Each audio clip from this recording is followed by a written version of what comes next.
This week, we're discussing BMC vulnerabilities and, in particular, CVE 2024-54085, which was just recently added to the CISA KEV.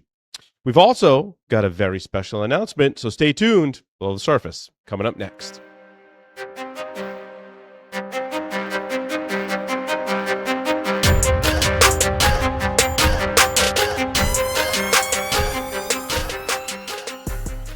Welcome to Below the Surface. This is episode number 54, being recorded on Wednesday, July 2nd, 2025. I'm your host, Paul Asadorian, joined by my illustrious co-workers.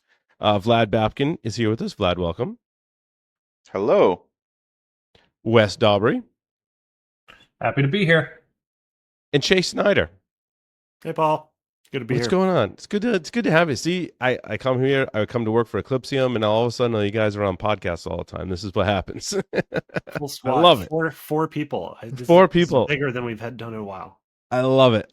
It's great. Just a quick announcement before we get started. Below the Surface listeners can learn more about Eclipsium by visiting eclipsium.com/go. There you'll find the ultimate guide to supply chain security, an on-demand webinar I presented called Unraveling Digital Supply Chain Threats and Risk, a paper on the relationship between ransomware and the supply chain, and a customer case study with DigitalOcean. If you're interested in seeing our product in action, you can sign up for a demo at eclipsium.com/go. So this has certainly been a very interesting week for all of us. I don't know, did we ever figure out if any of the vulnerabilities we've disclosed at Eclipsium have ended up on the CISA KEV? Is this the first? This is We've the been first so one I busy. know It's of, been but hard. It's also the first BMC vulnerability at all to be on the Kev. I'm pretty sure. I downloaded. I'm pretty sure too. Okay, so you looked. Yeah. Yeah, I downloaded the comma-separated values. I downloaded the file of everything on the KV, and I searched it. So if there's been any previous BMC vulnerabilities on there, they are cleverly masked and Yeah, I poorly labeled. downloaded it and I searched it using one of Vlad's favorite vulnerability research tools called grep. I grepped for BMC, Mega Rack, and Redfish, and I didn't come up with anything other than 2024-54085. Yeah, that's a big deal. That's a huge deal. It is a big deal. So it means, and listeners of this show may remember this, I should say. And we had Todd Beardsley on, who at that time was like the lead for the CISA Kev program. He has since left. He's actually at Run Zero. He's also a good friend of mine as well. So I'm happy for him and HD. They're doing great work. But when Todd was explaining how the CISA Kev program worked, it was an authoritative voice. And he was like, look, we get threat reports from external parties. We validate those. And those reports contain information about how a vulnerability was exploited in the wild. And only after we do some level of verification, and then we put it on the CISA KEV, and it has to meet certain characteristics, has to have a CVE, has to have a patch available in most cases. And I forget what the other criteria was. So this met all the criteria, which means there's a threat actor out there using in the exploit, it doesn't surprise me, Vlad. I guess we can go there first. When you discovered this vulnerability, I think still today you kind of get a chuckle about just how easy it is to exploit. And I'm not knocking AMI. They're a fantastic company, a great partner. In fact, I'm working on getting them on the show. We love working with AMI. Everyone's software has bugs. But this one was like, very easy to create an exploit. Yep, it was. It's, to be honest, one of the easiest bugs you can probably exploit. So this is the constant header value bug. Like, you guess the header value, you get full access. You're great, admin on the device. Right. You don't really need to do anything else. Right. Technically, is this a server-side request forgery? I would say it is, considering it's in between late HTTPD on the device and whatever runs Redfish. I'm not sure how they call it internally. So a Lua-based service. And it's them disagreeing about specific header values and how they should be processed. Right. So, yeah. So that's kind of like a CSRF. Sorry, server-side SSRF. Right. But not quite there. It's Mm. not 'Cause it quite the has same, but very similar. I think we talked about it before. It's like an authentication bypass and an SSRF rolled into one. I'm not sure if there's a CWE that covers both of them, or you just slap both tags on there, basically. I honestly don't know which one to slap on it, to be Yeah. honest. Well, I Like, think you can that tag it was- with multiple. Can you tag it with multiple? Can you put multiple CWEs? I think you can, right? You can probably. Yeah. It's only tagged both authentication bypass by spoofing. Mhm. Yeah, like Okay. in this case, like SSRF more classically is when you actually force the server to make a request elsewhere. You don't really Right. do that. So it's kind of like that, but it's not quite SSRF. I gotcha. So yeah, you don't force the server to make any requests elsewhere. It's interesting You could though. say it's like header injection. Maybe Yeah, that would be better classification. that would be a better one. I agree. So one of the questions that collectively we've been asked is, well, who's behind this? Who's exploiting this in the wild? Which group is it? What are their motives? Where are they from? At this time, we have no definitive proof or evidence of anyone, or to point to any particular group or country or whatever. So all we can do is speculate, which is one of the fun parts about podcasting is we get to speculate.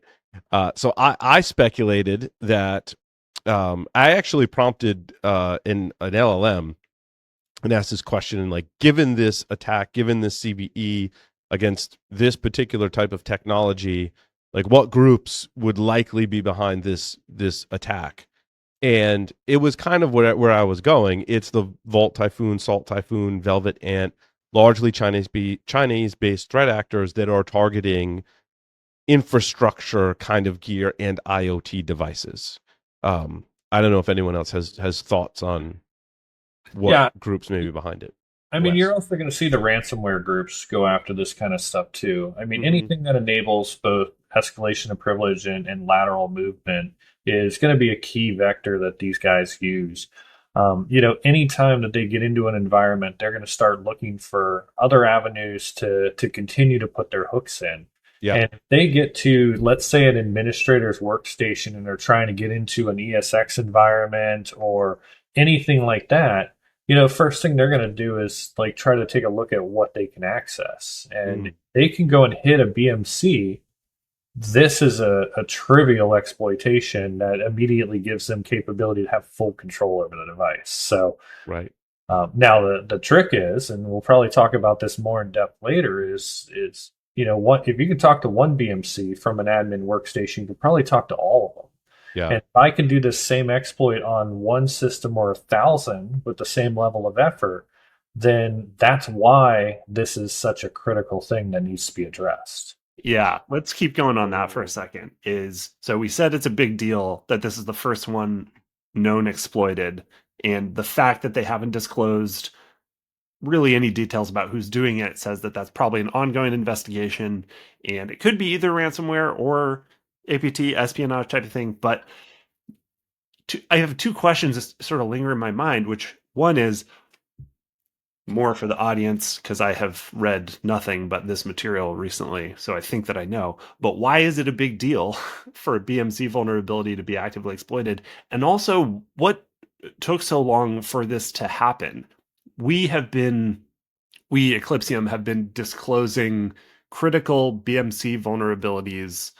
I think the earliest one that I found that we disclosed was 2019, and there's been other ones before that, known vulnerabilities like IPMI stuff since like 2013. It's a known risk, known attack surface with this huge implication for what the attacker can do with it and how far they can spread, how hard it is to detect. Why did it take so long for this to start being exploited? And then now that Rubicon is crossed, what comes next? Yeah. So why it was so long? Like, there are two options here. Like, option number one is that it just is not that trivial to actually exploit the target. Like, while the attack is very trivial, it's hard to get to the target and get something useful out of it. So the problem with this is that you need to be on a network with all of those BMCs, and organizations which have a lot of them usually are careful. Like if you are a data center, you probably are not gonna connect BMCs to your normal customer operations network or even your normal internal network, because that's just dangerous. That's like a very obvious risk to you. And like, yeah, there are people who connect them to the internet, which is okay, but there is not a lot of them. So like maybe 1,000 targets or 2,000 targets. So I'm not sure how many BMCs are there, but okay, let's assume that if you actually look through the entire IPv4 space, we maybe will find like 15,000 of them. And if you look at vulnerabilities from like 2013, you need to brute force hashes. If you look at vulnerabilities which were previously with IPMI, you need to have some binary exploitation there. So they were not quite as trivial as what we disclosed, right? Right. So it's just not very tasty target for ransomware, and it was kind of hard and difficult to get for APTs as well, even though implications are huge. And there is option 2. It's the first time we find out about it. Yeah, I like that answer a lot because we don't have great. It's one of the reasons why we exist as a company, right? We don't have great visibility into these BMCs. Wes was describing that on a previous episode. So it could be that we just weren't looking in these areas before. Yep. So there's another key thing. Yeah, there's another key thing here around what enterprise view from a risk perspective, and when you're architecting how you're doing, your server deployment and management networks, you're making the assumption that only trusted entities get access to that network. To Vlad's point, it's about availability of, the attackers being able to reach these types of devices.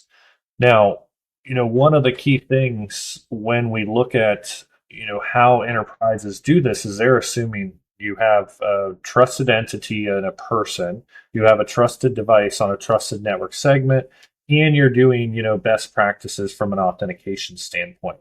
This kind of jumps around a big majority of that piece, and that's the trusted entity and the authentication component.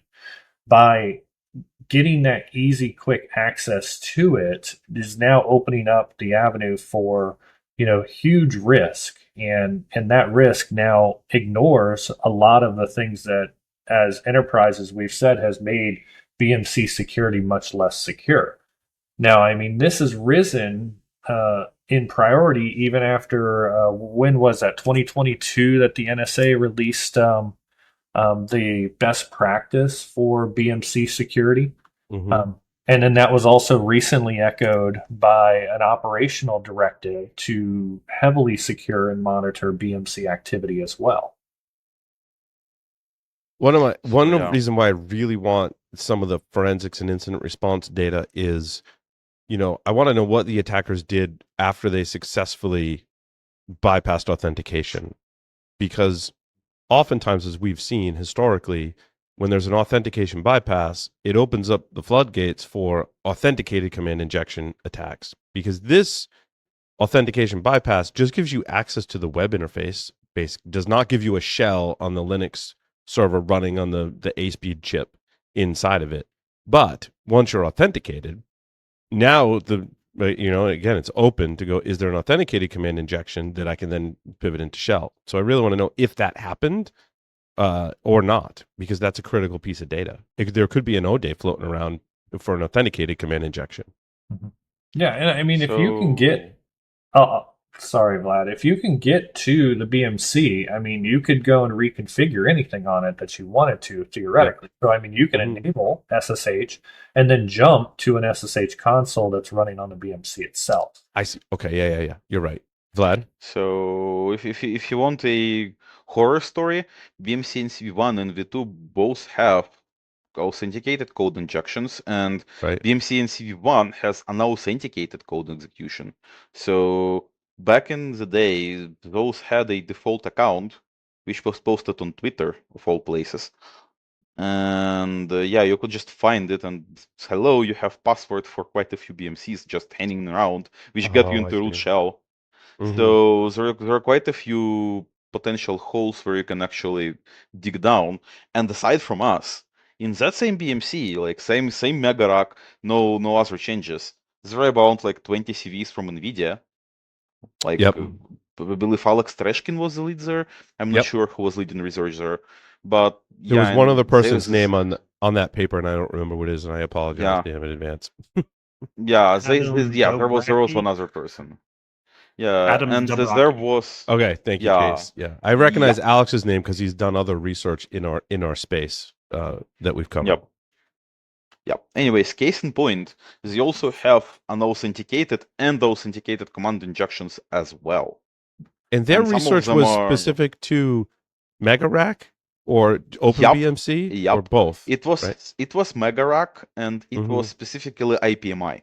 So while Okay. we were trying to break Redfish with everything we got, they were trying to do the same to IPMI. Mm. And they also broke it with everything they got. And they got unauthenticated command injections, or chain of bugs which leads from unauthenticated to Sure. command injection. And better yet, some of their CVEs, like if you actually dig down, one of their CVEs was about, oh, hey, we can read the password from the BMC, but actually you can execute commands if you try hard enough with that CVE. So I there are gotcha. quite a few CVEs which might have not been patched by vendor because they were just not as dangerous, while in fact they are. So there are like, and all of them are compatible with one another. So if you bypass authentication with our CVE, create yourself a admin account, you can then go to IPMI and execute code using NVIDIA's vulnerabilities and the same I see. backwards. Yeah, right. Yeah, and Because if you the manage- BMCs today support both Redfish and IPMI, even though Yup. Redfish was supposed to replace IPMI. Yup, and even better yet, if you want even more horrors, every single IPMI implementation is vulnerable since 2013, probably longer, since 2013 is known to be vulnerable, to hash leak. So you can Mhm. actually, if you know a username, you can get a password hash, which you can then crack reasonably fast on GPUs, and that's for any single IPMI implementation. So yeah, you can actually just use that if you don't know any unauthenticated bugs. So the only catch is that you need to know a username. Mm-hmm. That's it. So, one of the other things that we haven't talked about here yet is just using things like Redfish to modify other things that would apply to the running operating system on the server. So, getting into the BMC can get you access to IPMI and Redfish, using Redfish to modify things that would impact how the running server's operating. Whether that's something as simple as a hard power off of the system. Mm-hmm. Imagine if you get into a data center and you get to an admin workstation that can access 1,000, 10,000, 100,000 BMCs in an environment. And then you get access to all of them through this exploit, and then you just power off an entire data set. That's absolutely possible with this vulnerability. But you could do something even a little bit more silent, like modifying something and adding something into the mock list through Redfish.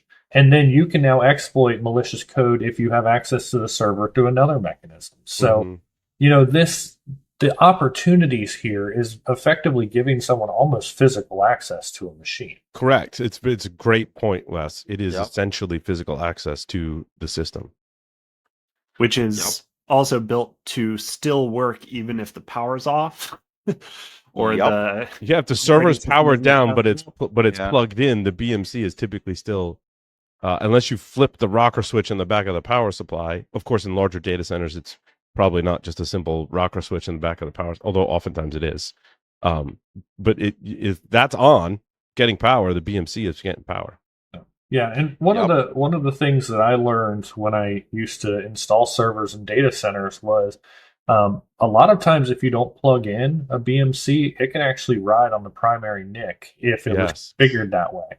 So now you plug in the primary NIC and it goes out to its data network, and it's also getting an IP for the BMC on that same interface. Oh, interesting. Yeah. So now, as an attacker, if I go and scan, the service network inside of an environment, I could find BMCs that are not in protected network segments potentially. Mm-hmm.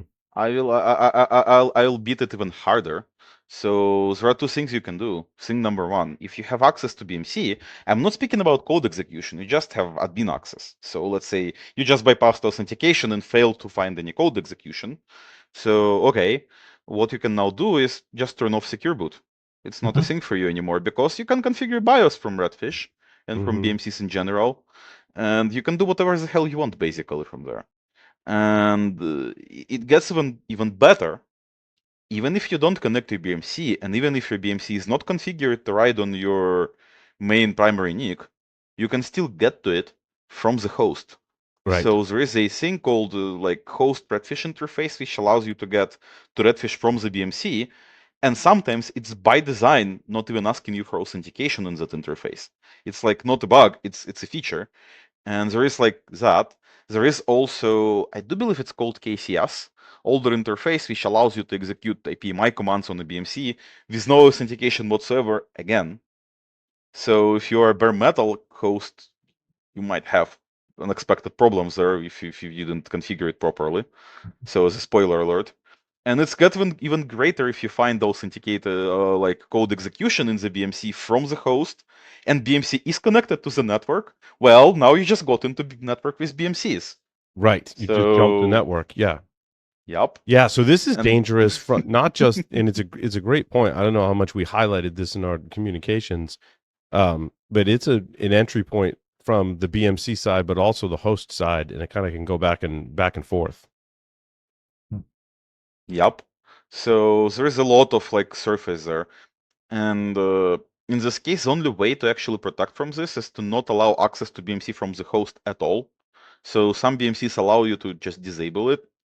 Some others don't, I think. So if yours don't, you might have a problem with your bare metal hosting, as a spoiler.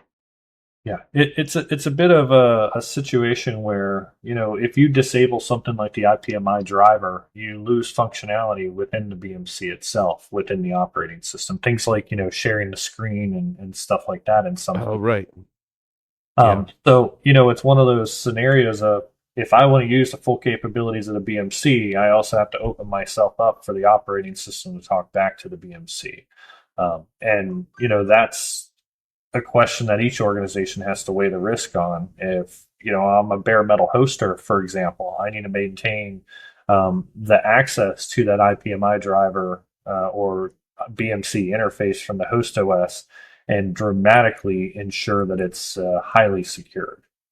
But if an attacker can get to the web interface of your BMC, whether internal or external, they have an authentication bypass, they create an account for themselves, they access the server. Typically included, as most folks know, is when I'm on the BMC, there's a plugin in the BMC code that can give me terminal or desktop access, as you said, Wes, to the host operating system.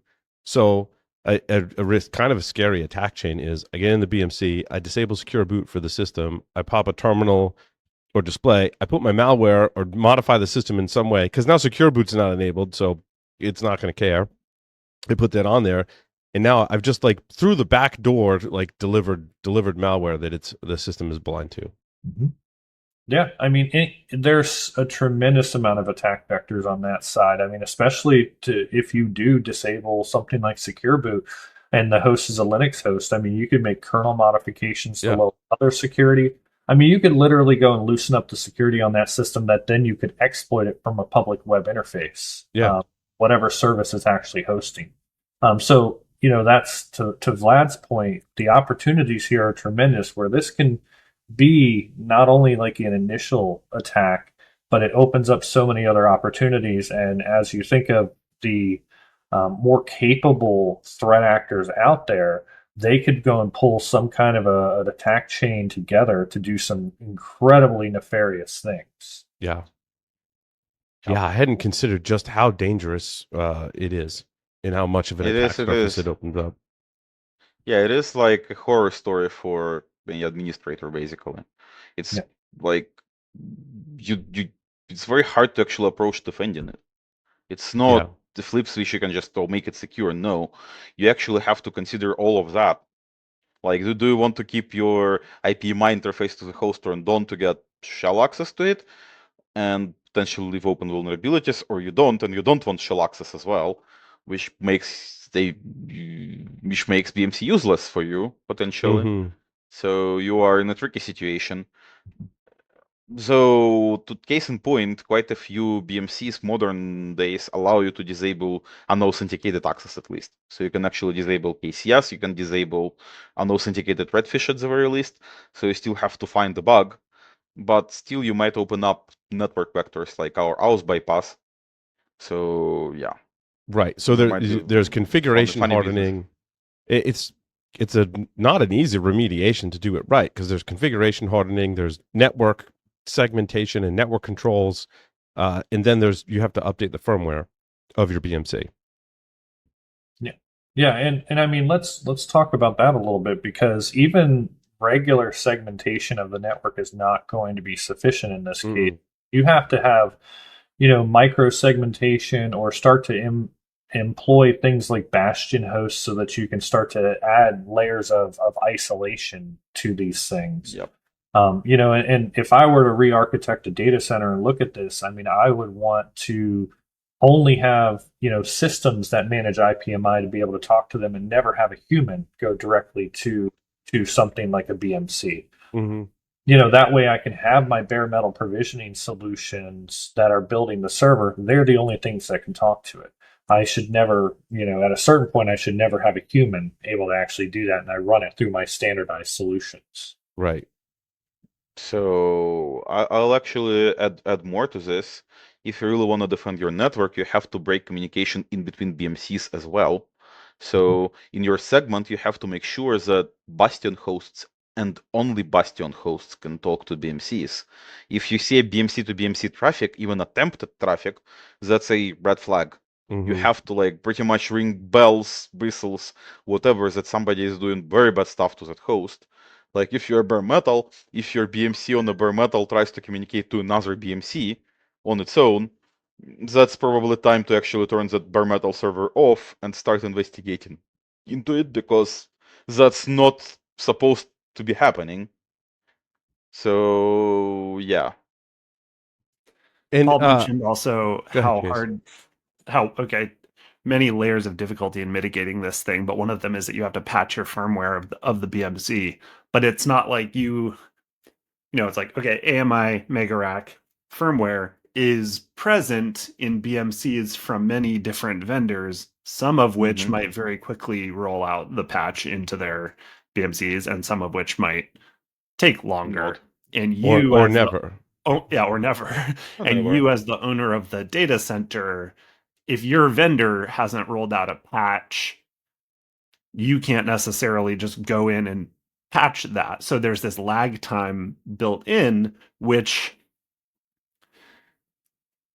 creates another challenge, because when this got added to the CISA known exploited vulnerabilities catalog, that triggers Binding Operational Directive 22-01, which means, check me if I'm wrong, but federal agencies have 3 weeks from that addition to patch or mitigate this, which I think this was added to the KEV on like June 25th. I think July 16th is the date that the Binding Operational Directive sort of triggered happened for them to have to patch it. The likelihood of the patch happening across all federal agencies for this thing is low by that time, I would say. So it's going to be other mitigations. And we're talking right now about how difficult and laborious the other mitigations are, and also about the espionage potential for this thing, and how these things are widely distributed in all data centers and enterprise networks everywhere. BMC is a foundational component. The stack of just challenges and risks here continues to make me surprised that this hasn't happened before, but also makes me feel like this busts it wide open. Now there's one on there. It's too appeal. There's going to be more exploitation of this, whether we find out about it or not, and there's going to be more BMC vulnerabilities. There's a huge amount of them already out there, and there's going to be more discovered. It's going to be a whole can of worms, I think, that has just been opened up. But I'm also curious. You said something when we were talking about this before once, Paul and Vlad. I think we were chatting, and you mentioned that you can't, to detect the presence of this vulnerability in your environment, if you are a data center owner, operator, network operator, and you want to find out whether you have systems that are vulnerable to this in your environment, a typical way to check for vulnerability is a really easy, like lightweight way, is to just check firmware versions. And you can't really do that with this one, right? Because the different vendors that use this AMI Mega Rack firmware might have different version numbers for their own thing, so you can't just do it's non-trivial to do a it's not a might, version-based detection check, right? So what do you do if you're just trying to inventory your attack surface for this thing inside of your data center?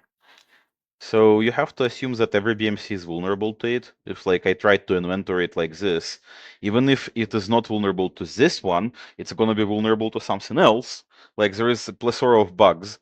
If you want to find if it is vulnerable to this one specifically, though, and you want precise information, the only path for you is to actually try to exploit. Like there is just no way around it. So like, and we'll talk about our blog post that went up like moments before we started live streaming. If you go to our blog, you can find nuclei templates to test for this, and we'll dig into those in a little bit. But yeah, this is hard. Well, it's hard. So you can't rely on versions, Vlad, because the AMI makes Mega Rack, they license it to an OEM, and then that OEM makes customizations to it. And those customizations could be like, they call it whatever their version is, not what AMI is listing as their. AMI calls their versions like XBX underscore 12.0 or 13.0. That's the base code, almost like the reference implementation. That gets sent to the OEMs. You know, the list is very long, right, of who implements this. They make customizations and they call it whatever their version is. So it's difficult to build like a whole database of what version maps to being vulnerable or not. Yep. Unless we were to reverse engineer everyone's BMC firmware and look for the presence of this vulnerability. Which we have not done yet. We've done a lot of them.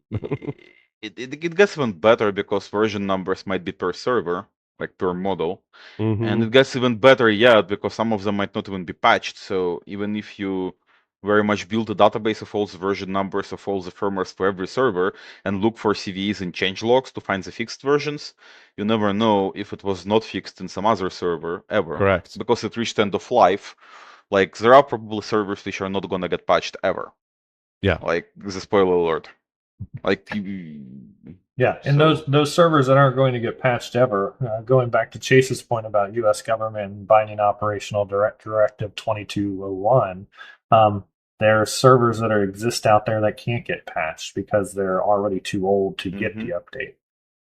So, given a quick update, we've already discovered some Lenovo systems, some HPE systems, as well as some Dell power switches that are running AMI Mega Rack through, their own disclosures and advisories. So, this isn't isolated to, certain manufacturers. It's across the board. Yep. And kudos to the manufacturers for actually disclosing this, because this is a massive hole. So if that's reputational impact for them, but they still do it. So in this case, that's the right thing to do, because at the very least, customer has a chance to isolate those devices. Otherwise, you just don't know. Yeah, So, knowing is half the battle, right? Figuring out what's vulnerable if it has a patch is a laborious process, because it may well not have a patch. If it doesn't, in your federal government agency, typically the recommendation is to take it off the network. But if the BMC is tied to the host operating system, yeah, now you're just going to buy a new server. I mean, basically, that's what it comes down to. Is the worst case is I got to buy a new server, I got to retire it, and that's not happening in 30, 45 days in probably 99.9% of the cases. Even if you buy a new server, you have to move all of the stuff from it, and you still have to check the new server for the same bug. For the same bugs, because like there is no guarantee that you bought something top of the line. Like if you have a file server, you're probably not gonna buy the modern AI training system to host your files. So you might actually buy yet another second-hand server. And even better yet, it might create you more problems, because now you have, like, let's imagine you have a fleet of 1,000 servers which are vulnerable to this. Now you buy a new one for some critical systems, and now you have two types of systems to manage. And so an interesting attack automation too, might break. Right. An interesting attack too is if I'm able to put malicious code on the BMC firmware and that server gets repurposed or resold, my backdoor goes along with it, which is just awesome, but not really awesome, depending on who you are. Yep, backdoors from the BMC will probably not get removed unless you actually reflash the firmware. And even then, like, question is, how do you reflash BMC firmware? It's usually through the BMC web interface. So if I would be a attacker who really wants persistence, I would probably tell that, yes, firmware is refreshed. Yeah. Well, I mean, we've seen that in other platforms. The firmware update process has been backdoored to preserve my malicious code, even surviving a firmware update or backup and restore. Yep, and even better yet, like the only way to actually ensure you're reflashed it would be to disassemble the server and use a physical programmer to actually reflash the memory of the BMC. So you have to find the specific chip and flash specific firmware you want on it. And even then, I would not be quite so sure, considering there might be more than one place malware might be in. So you have to reflash every single chip with memory in there, and then you can be relatively certain. Also, reflashing comes with risk. We don't assume any responsibility if you burn out your motherboard on your server, because you have to power up the chip, which means applying voltage. And whenever you're doing that on a system, it runs the risk of something might short, blow up, or oops, I put 5 volts when it was expecting 3.3, because we've never done that. Or oops, I connected it in the bad way. Like, for example, physical programmer has like 8 connectors. What if you flip it 180? Right. The chip just fries itself because of this. Or you can choose a wrong chip on the physical programmer and just does something to it, which is not. That's when the magic smoke comes out, is what we call it. It's magic smoke. Yeah, and then your technology is useless because it's no longer powered by the said magic smoke. What do we say? Everything is a smoke. Every machine is a smoke machine if you use it wrong enough. Right. Why right enough, not wrong enough.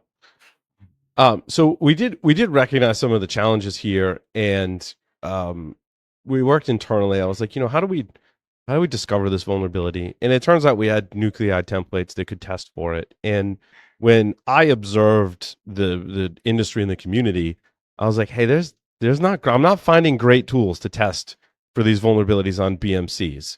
And so I'm like, can we just release our nuclei templates to give people the necessary tools to at least discover the one that's on the KEV, certainly. And then we also added the one that's similar to that from 2023, which is like, if you look at both nuclei templates we released, there's really like only one line that changed the CVE numbers changed, but the actual code, there's only one line that changed. So what we've done is we made a blog post just before we went live on the show, and we released 2 nuclei templates that right now you have to copy and paste into a file and run them via nuclei. We are working on getting those in GitHub, but for now they're on our website. So if you're listening to this and you're like, how do I find this in my environment? We've written these, we've tested these, and I will say before we dig into any of the details on them that if you do discover something that's vulnerable that collectively is an industry we didn't know was vulnerable, please reach out to us. We're more than happy to help you with that. We're more than happy to work with you in any capacity to get that information to the right people, add it to a list of known vulnerable things so that other people can remediate these things as well. Yeah, in this case, like, the reason for not releasing any exploits for quite a while, for especially V2 with V1, was to let people actually patch their stuff. Because like the initial 2 vectors included code execution, and I do believe NVIDIA didn't release their tools publicly either at the time, but considering the cat is out of the bag and actual attackers have this, you might as well publish nuclei templates, because at least you have a chance to actually race forward. It's already in the wild, so we ain't doing a disservice to the community in this case. Correct. And it was probably the right call, because it took the 2 years instead of 15 minutes to actually weaponize this. So we probably did the right call for not releasing any tools to exploit stuff back in the day. Even though I'm usually on the side of YOLO, let's release everything. Not always the best decision. I think this was done correctly. So yeah, Vlad, you did a great job writing these nuclei templates. I studied them and I thought they're great. It's pretty cool. how they work. It's basically 3 post requests, and then you've got a conditional statement that matches the responses from those post requests. Is that the high level summary? Yeah, so high-level summary is that we have 3 requests in each. First one checks that it is the right BMC. Second one checks that it actually will ask you for authentication, so that in the weird case where you actually disabled it, it will not false positive. And the third case is actually trying to exploit the vulnerability and checks if it gets the response. So yeah, I just made it for making sure we are not triggering on any false positives accidentally. Yeah, it's a good rule. And yeah, an important point is that we probably are not going to release more advanced code execution pieces of it, like the ones with post-aus, etc., because A, we don't see them in the wild, B, they are all post-authentication. So yeah, for now, we probably should hold off on that to not make the situation with KV even worse. Right. Like we know that authentication bypass happened. Let's not make it easier for attackers to actually get code execution Inject as code. well. Sure. Yeah. Yeah. And so I also included an example of how to use nuclei to scan a target and discover this vulnerability. So yeah, that's in the blog post as well. And with nuclei, you can also do a -L flag, upload you can give it a file that contains multiple targets, and you can also output the results to JSON. And nuclei has a ton of options. I was just like, these are the 2 that you might want to consider if you're running this in like against a whole bunch of servers. You know, you've got 1,000, 10,000 servers. You're not going to run against each one individually, right? You're going to populate a file. You're going to save that out to JSON, and then use an LLM like the rest of us to parse that JSON file and tell you what's vulnerable. Yeah. Man, you're saying the quiet part out loud there, Paul. Right? Yes. And then talk to my buddy Chatty G. That's it. That's it. I have not done that yet, but I'm sure someone will. And if you release your code, great. You know, that'd be awesome for the rest of us. I think the whole point in this post was to help the industry and the community as a whole identify which stuff is vulnerable, because even it could be listed on the stuff we already know, or it could be someone else has, you know, implemented this in the same way and has the same bug, and that vendor hasn't disclosed it. We haven't looked at someone hasn't looked at the firmware to point out the vulnerability, but you've got it in your data center, and if you use this template, we might discover something new. And it also gives you, you know, a nice list to go, these are the BMCs you need to go update to the latest code, provided the OEM is in your vendor has given you updates for that, and it's not end of support or end of life. Yeah, that was actually a question we had in the chat. This is live streaming on LinkedIn. We got some people on there asking questions. Shout out to the live viewers asking about end of life devices and whether /how those are going to be addressed. And yeah, highly. It's super hard. But I think Vlad and I can speak from personal experience that trying to figure out who's got which BMC, so the vendor, and then which model of their products uses a BMC, which of those would use something like a mega rack that could be vulnerable, and then going to find that firmware, reverse engineer that firmware. It's sometimes that firmware is not even available from the vendor's website. It's not even a thing. So would you agree, Vlad, this complicates our like discovery of like impact and scope? Yep, unless vendor explicitly says it's megarack, or you can reverse engineer his firmware to confirm it's megarack upfront. That's how you would detect it. If you have a server, you can actually make requests to it to check if it is megarack. Like look at our template. We are doing one of the tests for that, so it's very doable. But vendors can customize UI, and I have seen that happen. So you cannot rely on how does UI look like, because UI might look different and it still would be megarack at its core. So there is it's all kind of worms, and it's really hard to tell how EOL devices will be addressed because it depends on the vendor. And by the way, I also see chat. In the chat, there was a question just how many servers are there? Well, 1 to 2,000 servers is just the number for megaracks. I never just tested how many on the internet. Yep, I believe that number was like at 4,000 in 2023. I didn't do a full recheck in 2025 to actually dig down, but that number is relatively low, and that's just megaracks. So total number of BMCs on the internet is probably multiply it by like 2, 3, 4, whatever multiplier you're comfortable with.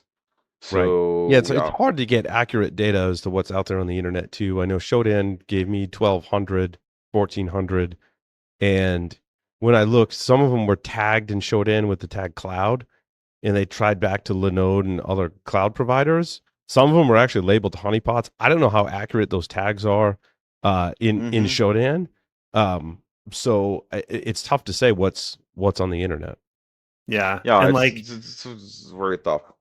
That's like the lowest hanging fruit, the stuff that's exposed to the internet, but probably a more interesting use case for this vulnerability is like the attacker gets in some other way and then starts, if you've got your management plane exposed to the internet, you already got problems. Yeah, I mean, but there's the bare minimum to not do that. This is still an exposed attack surface inside. It's like you locked the doors to the bank, but then you just scattered the cash around on the floor inside the door. Well, because think about too, they may not be exposed to the internet, but just think about how many big vendors are using, our AMI mega rack customers and have put that technology in multiple products that they offer and then sold X amount of those. And that'll give you the number of just how many are out there on a network somewhere or connected to a host somewhere. Yeah. Right. Yeah. And that's it's quite a few. I mean, if you look at the list of vendors, right, it's quite a lengthy list. They have a lot of products. A lot of those products have, contain this code. So if you think about the data center, we can assume that there are at least 50,000 servers in a data center, right? Like let's say not a small one, let's say medium-sized one. There are probably bigger ones as well. So, and none of them are getting external IP addresses, so we cannot scan them from Shodan. They still have BMCs in them, all 50,000 of them, and it's I cannot tell you up front how many of them are going to be mega rack. So maybe none, maybe all of them. Depends on what hardware is in your data center, and none of it is exposed to the internet by default. Yet it is in some management plane, and there are many data centers in the world. So yeah. Here's a question. Total number of BMCs is insane. Yeah, there being many data centers in the world. Something we've been talking about a lot lately is the proliferation of AI data center build-outs. Every day there's a new news story about however many $1 billion getting allocated to build out new AI data centers. And if you're building out a new AI data center and you find out about this, how does this affect your procurement or your, due diligence about the gear that you're actually buying? So, okay, there's been a patch issued for this firmware. Cool. How do you make sure that you are not buying gear that has been on a shelf, it's been making its way through the hardware supply chain, and basically gear that was produced and shipped before the patch got out? And so you're going to get brand new gear and rack it in your data center that has this vulnerability in it. How do you make sure not to do that? You don't want to be plugging in new copies of this BMC vulnerability. Well, I mean, you want to evaluate the vendor, but also you want to pre-deployment into the data center update the BMCs. And this is, a lot of people do this. I mean, some probably don't, but I've heard people that are producing commercial hardware, right? Maybe it's the hardware they sell to customers, right, with their software on it as an appliance, and they update they check the BMC software before they ship that. Not everyone does that, right? And then you're an enterprise customer, you're building out an AI data center, you've got to check before you rack and stack them, you got to check the BMC version. I'll make it even funnier. What if in a year we release BMC and CV4? I'm not saying that we have anything to release, but let's say we find something in there again, or we find something in another BMC vendor, or Alex Treshkin does this. It doesn't really matter. Like, say, a new vulnerability drops for one of them. Sure, now what do? You have a whole data center of those, and you find out that half your gear has it. What's your game plan? A lot of people are afraid to update BMCs because it can be risky. Yet you have to, because it's very dangerous to keep them up, especially considering we know some threat actors are using that. Right. Yeah. Can you use Redfish to automate the firmware update across your BMCs? I'm sure the answer, it depends on the vendor, but I'm assuming that's an option, right? It depends on the vendor. Like, how do you do it depends on the vendor. There is no one solution fits all. It will depend on the vendor and potentially on the model as well. So what I haven't seen so far in the BMC is auto update. So where BMC keeps itself fresh on its own, that's not something that exists. But there is a way to actually upload fresh firmware through either UI or API or Redfish or somehow. Right. And there are other vulnerabilities that are specific to Supermicro, and no knock on Supermicro. These are vulnerabilities that Supermicro has disclosed. I believe from NVIDIA. I believe it was NVIDIA that found the signature validation had a flaw. So when we talk about updating firmware, this is yet another attack vector that we haven't talked about yet, is that as an attacker, if I can use Redfish, use some of these other vulnerabilities perhaps to be able to interface your BMCs via Redfish, if there is a vulnerability that can allow me to bypass signature validation for the firmware, that means I can backdoor firmware and use Redfish to push that out to all of your systems. And that would be a super stealthy, that would be very difficult to detect. Yeah, you hit the nail on the head.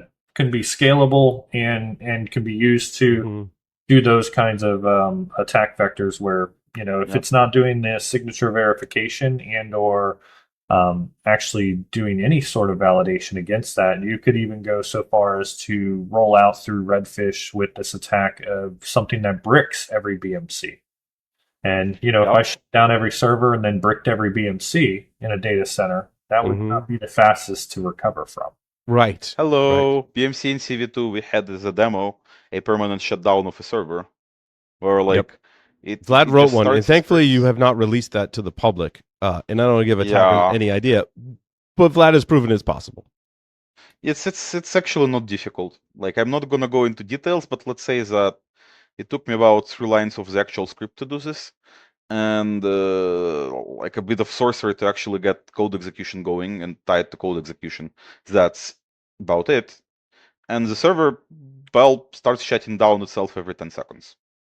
So it tries to spin up and then it shuts down, tries to spin up and shuts down. And this is pre-operating system or even independent. The power button doesn't help me, right? Because it's got its own power mechanism before the power button is even activated, right?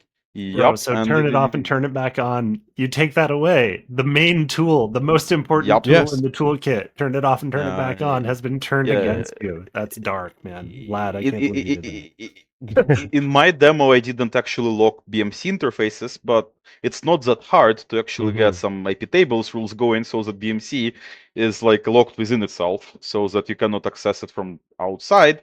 And then if you try to boot the system, what you get is that it shut down in 10 seconds flat. You don't even get to BIOS. Even if you come to there with a monitor, you will be left with a system that shuts itself down. Now imagine if I would be evil and I just would spread this across your data center and configure it to trigger on a specific date. Instead of showing my hand immediately on the first 2 systems I infect. Yeah. It would be lights out until you could physically remove power from the server and then reprogram all the spy flashes with clean images, which on every server. You cannot do this one by one. You have to shut them all down, because if I would be evil, I would make them automatically spread to any servers that gets connected to the BMC network automatically. Right. So this is always even if you flash the same image, it will be even funnier.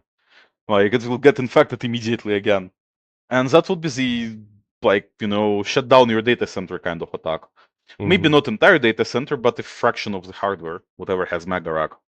Right. And so while we're bashing AMI here, it's not mega rack specific. So what I'm doing there is not something that other vendors cannot really do. Every single BMC out there can power the server on and off. If you get code execution bug in there, you can just call that feature. Right. And whether you're getting it from AMI, doing it on your own, and getting it from somewhere else, you have to write an interface to Redfish. You have to implement the API in a language. I believe the language that AMI Megarack used that we talked about in part 2 was Lua. And that's what was implementing the API based on the specification. Obviously, someone else could write other kind of web API software in any other language to implement that API. and that code could be vulnerable to a number of different things as well. You don't even need to actually focus on the language. Like you can actually compile something like a Go binary and just deploy it there. Yeah, call whatever this Lua is calling internally, you can call from Golang or from C++ or from whatever the hell you want. There just needs to be some software that implements the API. Yeah, it's a great point, but yep. So it's not even just language; it's just compatibility with the specific vendor model, whatever. Well, this is scary. I think is what we've proven. But I think the resounding thing that gives me hope is that we release some tools for the public. We've been evangelizing this issue. We've been encouraging folks to look for patches, apply those patches, use the tools that we provided to you to discover this. Any other tools you have or want to share with the community, we'd love to hear about them. That would be great. Of course, if you're running, I put a note in the post. Obviously, if you're running our product, you don't have to run these nuclei templates. Our product does help you discover and enumerate vulnerabilities on your BMCs as best we can. As we've said in previous episodes, this is a difficult interface to really get good telemetry on just because of the design. I think, Wes, you were saying in the last episode, right? The communication oftentimes is one way. So you're not able to really, you can't have an EDR on your BMC. So anything else we want to share on this topic? That was pretty patch often. Patch often. Fantastic. Vlad, one last thing. Do network controls. Like, don't let your BMC talk to anything. Yep. Agreed. Well, awesome. Thank you. Patch and segment. Monitor. Thank you, gentlemen, for all of the wonderful tips for everyone and a deep dive into this issue. Thank you, everyone, for listening and watching, especially those listening and tuning in live. That will conclude this episode of Below the Surface. We'll see everyone next time. Thanks.